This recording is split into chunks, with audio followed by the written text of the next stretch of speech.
Thank you so much, Ewan. Well, it's time to talk about the health of our pets. Now, if you've ever had ear problems, then you know how frustrating and painful it can be. Well, today we're talking to Dr. Mats about how ear problems can affect our four-legged friends.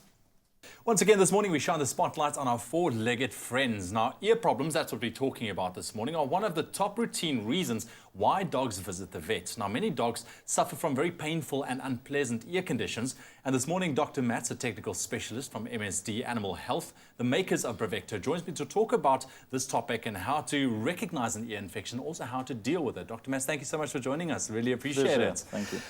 Ear infections. I mean, I've had my fair share dealing with ear infections as well with my own dogs. I know that it can be quite an annoyance if you don't address it properly. So why are dogs really then prone to certain specific ear infections? I think the first thing and the basic thing is that they have a very different ear canal to human beings. They have an L-shaped ear canal. So once we get past that little corner, it creates a little entrapment area for foreign bodies, parasites, dirt, anything to get trapped in there. On top of that, you have the dogs with the very long pendulous ears that prevents ventilation of the ear canal, and then that just adds to the trapping effect of those foreign bodies. Okay. So what are really then some of the main causes for ear infections? I mean, what are we talking about when we're talking about ear infection specifically? One of the main causes would be an underlying allergy. More than 50% of dogs, especially with recurrent ear infections, have an underlying allergy. So we need to address that. Then you're looking at foreign bodies, you're looking at parasites, tiny tumors, excessive hair growth is very common in some of the breeds. So those are particular factors we can look at. Okay. So how would you know as a pet owner that there is something going on, that something is not normal with the ear, that there's some sort of an infection going on? I think the two most common things to look out for is excessive head shaking and scratching around the ear. Yeah. Sometimes you don't see the scratching per se, but you do see hair loss around the ear area, and that kind of gives you a clue. As time goes on, it becomes more and more painful. There might be a discharge, there might be an odor coming from the ear. And then if it gets really severe, you can have loss of balance,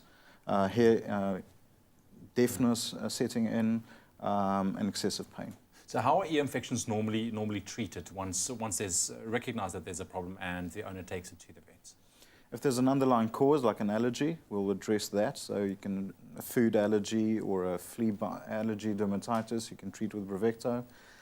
If there are foreign bodies or excessive hair in there, you can remove those and flush the ear out. Keep it clean. Okay, and something that I think viewers can do at home just on a general basis to make sure that the ears stay in a good shape?